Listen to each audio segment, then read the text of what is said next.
Hey guys, this is Sal with Details. We're gonna give you some tips and some insight on how to say no.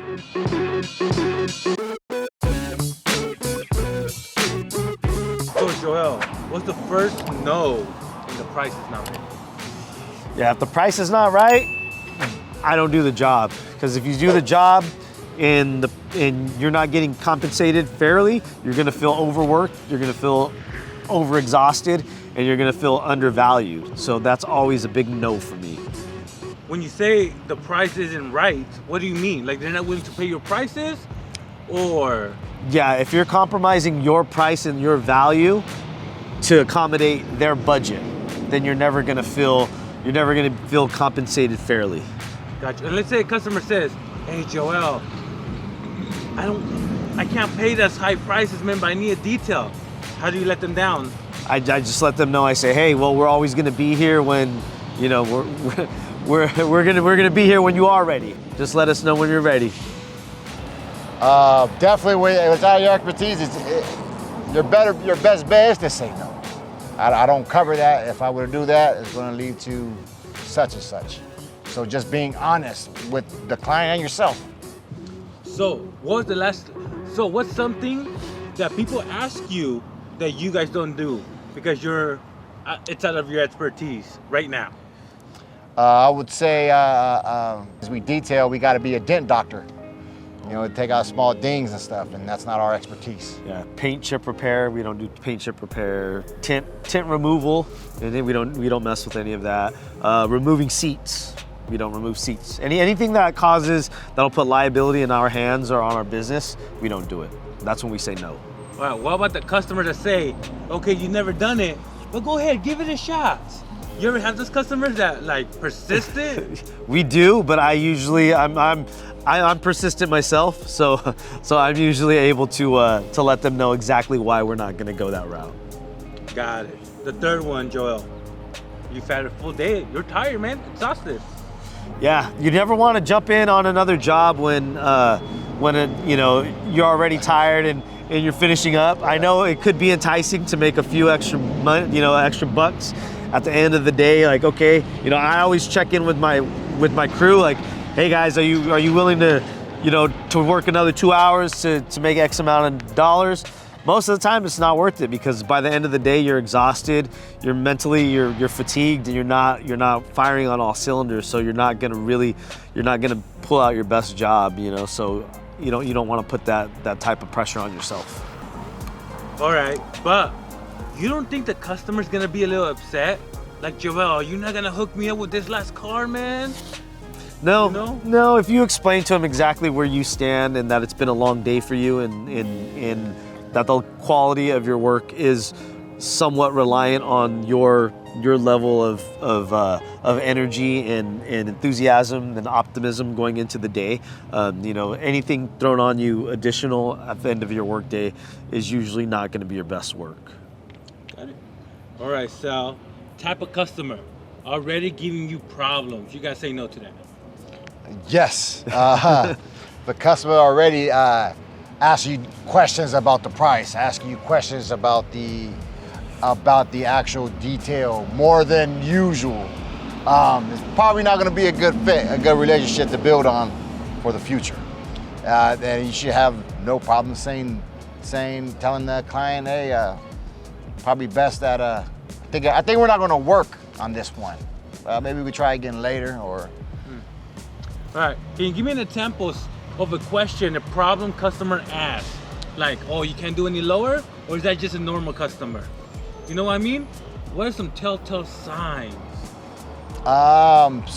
Somebody that says, well, okay, I'm not looking for A, B, C. How about if you just give me B and C? Yeah, would you be able to do it then? All right.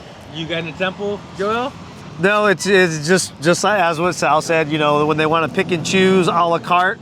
Oh, well, I don't need a steam cleaning, but I want, it's kind of like they want to make all these substitutions, but we don't, that's not the way we work. It's not the way we conduct business. So it's usually not a good fit, and it's usually not a compatible fit if that's what they're looking for, So for example, one of those problem customers, you already know he's gonna be a problem.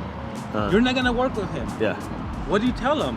I just let them know. I just say, hey, it doesn't seem like we're going to be a good fit. You know, if we can't see eye to eye on the first initial part of the detail, or even pricing, or even maybe if I'm just trying to capture his basic information, and there's already some kind of pushback or if there's an obstacle that's already kind of interfering In the planning stages. yeah, and during the planning stages, or just trying to get things set up, then we already know, okay, it's going to be more problematic going down the line when we actually do get to the work part of the detailing itself. And you tell them, sorry, man, can't work with you. Yes. Just straight like that. Yeah, because there's certain terms that we have to work along with as well. We need certain things that have to be that have to accommodate us as well. So if those things aren't accommodating both parties, then it's not going to be a good partnership. Got it. And that leads us to the next thing. Terms aren't right. Yes, there has to be a level of trust. There has to be a level of fairness on both sides. If there is going to be any negotiating, the terms need to be, pretty much in favor on both sides. It can't be one-sided, because then someone's going to feel cheated. And the terms are always, if whether we're doing fleet work or whether we're doing one vehicle, the terms need to be fair. So there's a basic understanding of what they're getting, the basic understanding of what we're getting, and that both people are feeling valued in receiving, both the goods and the services and the compensation. Can you give me an example of a time the terms weren't right to you and you said no? Yes, there was there's been a few actually where people have said, okay, well, I have about 4 cars that I need detailed, but I want to get them done weekly, and they were under the assumption that it was going to be cheaper because it was weekly, and so they wanted us to do it at a certain price, every week at all their vehicles at a very, very low price. And I told them, I said, no, anytime we touch this vehicle, no matter how much it's been driven, no matter how little or as much as it's been driven, it's going to be the same price every single time. And they couldn't, they didn't understand that. They thought just because we're coming weekly, it's going to be cheaper. And I said, no. I said, it's still, you're taking the same time out of our schedule to perform these services, so it's going to be the same pricing every week. Schedule conflict, and someone want an additional service with their vehicle. You can say no to that too. You got your whole detail planned out, and hey, by the way, can you do this extra on the paint, and be gone? Well, we gotta be in the next appointment next 45 minutes. You would wrap that one up, and fortunately say, hey, can't make this one. I'll get you on the books for the next go round. You also want to say no when the environment isn't right. When you're working around areas where it's dirt, mud could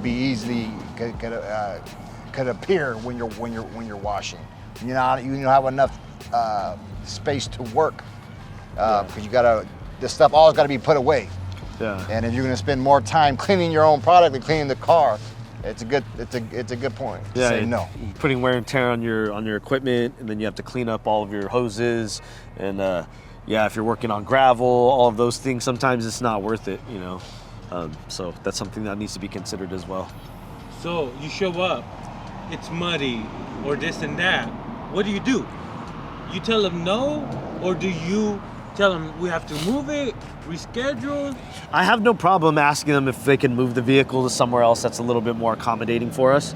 I do let them know over the phone, we do need a few feet around the vehicle to work. So if we're, arriving to and I always recommend them put it in a paved area, so we're not working on dirt or just loose gravel, anything like that, because that can cause a lot of problems.